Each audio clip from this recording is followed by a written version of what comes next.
Hello, welcome back to the Statman Dave Clips channel. Today we're going to be answering the question, is Mohamed Salah worth 500 grand a week? This video is in partnership with SofaScore. If you want to go and check out, they've got a wonderful app. Go and jump into the link in the description below. We use it all through the video. Anyway, let's dive in.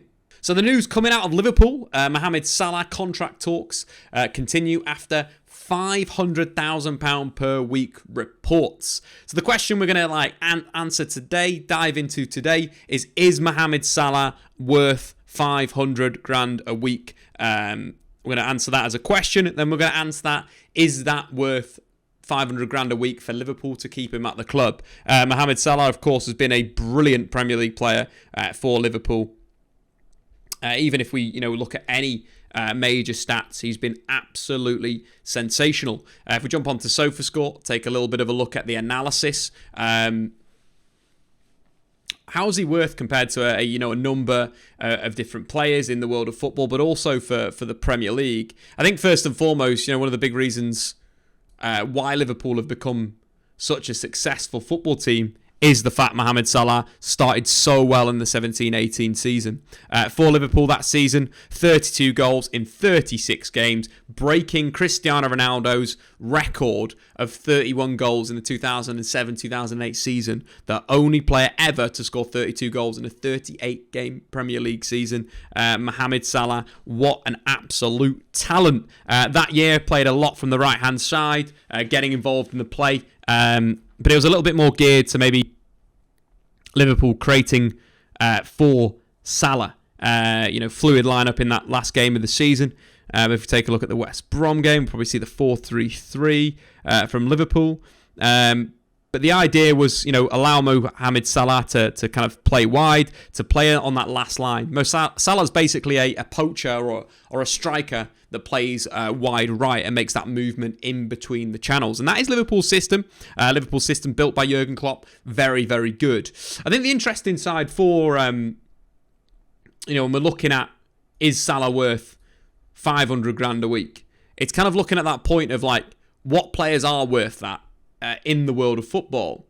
Obviously, if we take the most expensive players, the three most expensive players in terms of wages at the moment, we have got Luis Suarez, Neymar, and of course Lionel Messi. That's according to reports. If we take a look at Atletico Madrid's wage structure at the moment, Suarez, those apparently getting paid £281,000 per week. That is completely flipped when we go over to Paris Saint-Germain.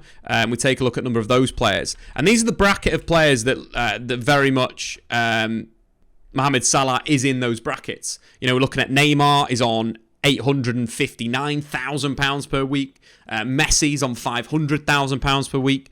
And Mbappe's on £403,000 per week. So the question is Salah at that level?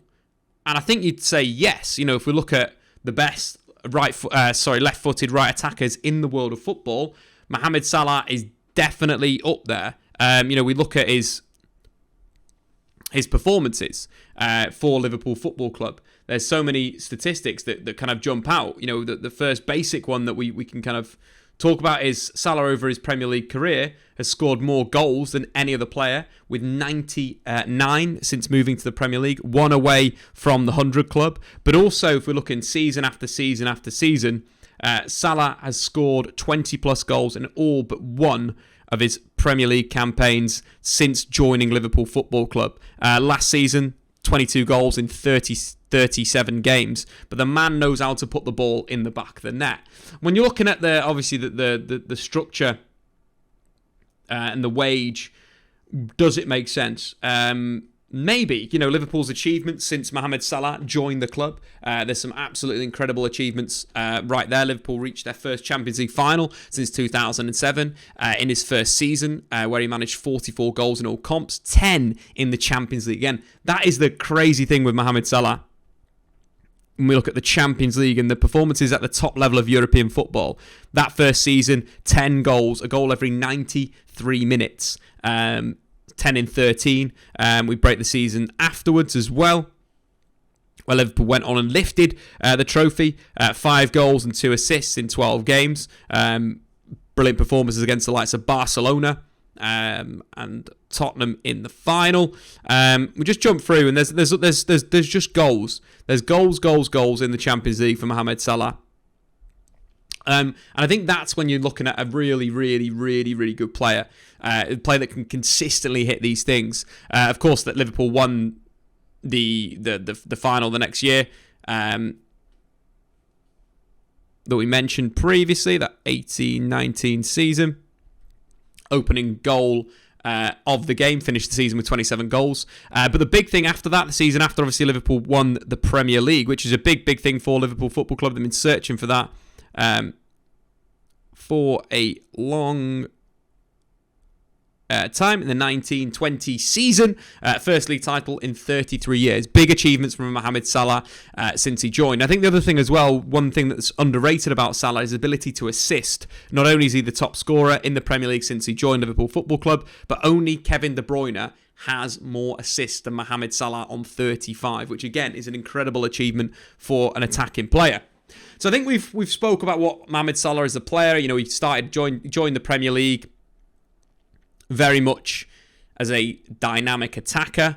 He moved to a striking position, you'd say, probably an inverted winger at Basel, an inverted winger maybe at Chelsea, but kind of move into that goal-scoring player. At Roma as well, but maybe kind of that's where the gap was bridged into this top-quality goal scorer.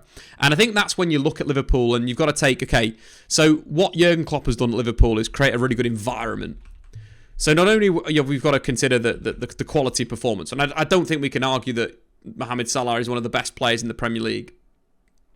But I think one of the issues for Liverpool Football Club is the wage structure.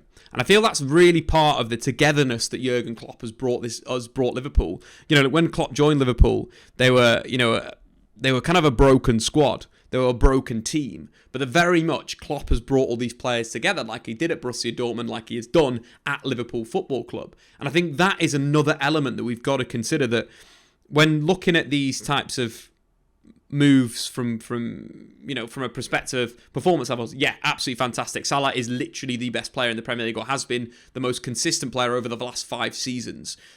So yeah, performance levels absolutely work. Age demographic, 29 years old.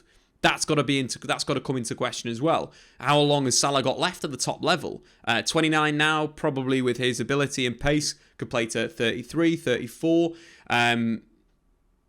But is he going to continue at the top? You know, he's been peaking for 5 years now, we could safely say. The big thing, though, is wage structure. So do Liverpool want to break their wage structure? That is the question. Liverpool's wage structure is very, very, very, very good. Very condensed, very compact. You know what you're kind of getting from the position you are within the squad and the role. And I think if we compare that to a PSG, as we previously looked at, there is issues there with their wage bill. There's not a good structure to it. And the big thing you've got to consider is Mohamed Salah is obviously the joint top paid player with Thiago, according to salarysport.com. And I think if you think about this in a sense, so the top at the moment is 200 grand. Salah wants £500,000, and that is double and a half. So he's asking for a 150% increase in wage. And I just think that might break the wage structure in a sense that if you were to give Mohamed Salah that 550 grand, you know, what's Thiago going to say? What's Van Dijk going to say? What's Fabinho going to say? What's Henderson going to say? You know, all these players' wages have probably been increased on the point is right now of where we're at right now. Obviously, a lot of new contracts for Liverpool. You know, the likes of, as we mentioned, Fabinho, Alisson, Virgil van Dijk, Trent signing new deals. I just think 550 grand with this wage structure that is really, really good, where you can definitely see that, Virgil van Dijk, top player, Mane, top player. Like, you can see that there's a bracket of players that are probably Liverpool's best players in the top bracket. You can argue with that. They're front three, Firmino, Salah and Mane.